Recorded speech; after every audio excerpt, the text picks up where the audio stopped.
নমস্কার, সুপ্রভাত। এক ফোনে বাংলা নিয়ে আপনাদের সঙ্গে রয়েছি আমি জুনেলা। আদালত ছেড়ে কি এবার জনগণের আদালতে? নিজের রায় না দিয়ে কি এবার ভোটারদের রায় শুনবেন? এই প্রশ্নগুলো উঠছে কারণ মঙ্গলবারই বিচারপতির পদ থেকে ইস্তফা দিতে চলেছেন অভিজিৎ গঙ্গোপাধ্যায়, আর তারপর তিনি যোগ দিতে পারেন বিজেপিতে। তমলুক থেকে প্রার্থী হওয়ারও সম্ভাবনা।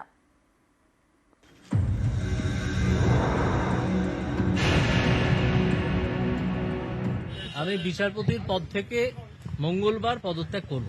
আগামীকাল বিচারপতি হিসেবে আমার শেষ দিন। আমাদের হাইকোর্টের চিফ জাস্টিসকে মৌখিকভাবে জানাবো, ভারতের রাষ্ট্রপতিকে চিঠি লিখে জানিয়ে দেবো এবং যে মুহূর্তে আমি চিঠিটা পোস্ট করব সেই মুহূর্ত থেকে আমার রেজিগনেশন কার্যকর হবে। এটাই কনস্টিটিউশন এবং কনস্টিটিউশন লয়ের প্রভিশন। লোকসভা ভোটের আগে আচমকা ইস্তফার সিদ্ধান্ত বিচারপতি অভিজিৎ গঙ্গোপাধ্যায়, এতেই জোর জল্পনা। এবার কি তাহলে তিনি রাজনীতির ময়দানে নামছেন? আদালত থেকে কি জনতার আদালতে?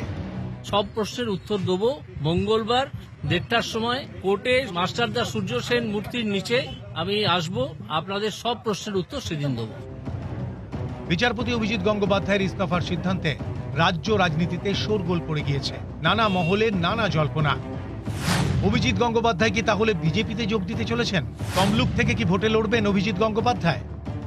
আমরা খুব বেছে বেছে নেব, পচা আলু নেব না। অভিজিৎ গঙ্গোপাধ্যায় অবশ্যই বড় নাম, আমি সেটা অস্বীকার করছি না। আরো অনেক বড় নাম লাইনে আছে। আমরা লাইন খুললে পরে হুড়ুর করে ঢুকে যাবে। ভবিষ্যতের গর্ভে অনেক কিছু লুকিয়ে আছে। তৃণমূলে যে যোগ দেবেন না তা আগেই স্পষ্ট করে দিয়েছেন বিচারপতি গঙ্গোপাধ্যায়। তাঁর কাছে বিজেপি ও সিপিআইএম এর প্রস্তাব আসে। সিপিআইএম এর প্রস্তাব ফেরালেও বিচারপতি অভিজিৎ গঙ্গোপাধ্যায় বিজেপিতে যোগ দিতে পারেন বলেই খবর। বৃহস্পতিবার তিনি বিজেপিতে যোগ দিতে পারেন। পূর্ব মেদিনীপুরের তমলুক লোকসভা কেন্দ্রে তাকে প্রার্থী করতে পারে বিজেপি।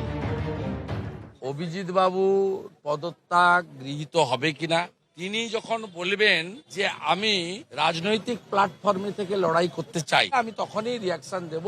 একটু 48 ঘন্টা অপেক্ষা করলে ক্ষতি কিছু নেই।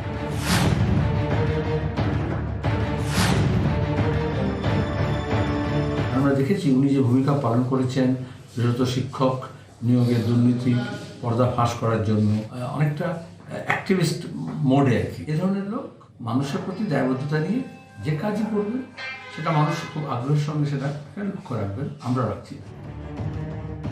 রাজনীতিতে স্বাগত জানিয়েও খোঁচা মারতে ছাড়েনি তৃণমূল। এসব মানুষ যদি রাজনীতিতে আসেন, সংসদীয় গণতন্ত্রের রাজনীতিতে, এটা তো ভালো। আমি স্বাগত জানাচ্ছি, শুভেচ্ছা জানাচ্ছি। তাহলে ওনার এতদিনের অবজারভেশন, রায়, ওনার বক্তব্য, দৃষ্টিভঙ্গি সবটাই যে একেবারে প্রি প্ল্যান্ড তৃণমূলের বিরুদ্ধে বলে সেটা কিন্তু প্রমাণিত হবে। যে দলেই যোগ দিন, সেখানেও দুর্নীতির অভিযোগ কারুর না কারুর বিরুদ্ধে আছে।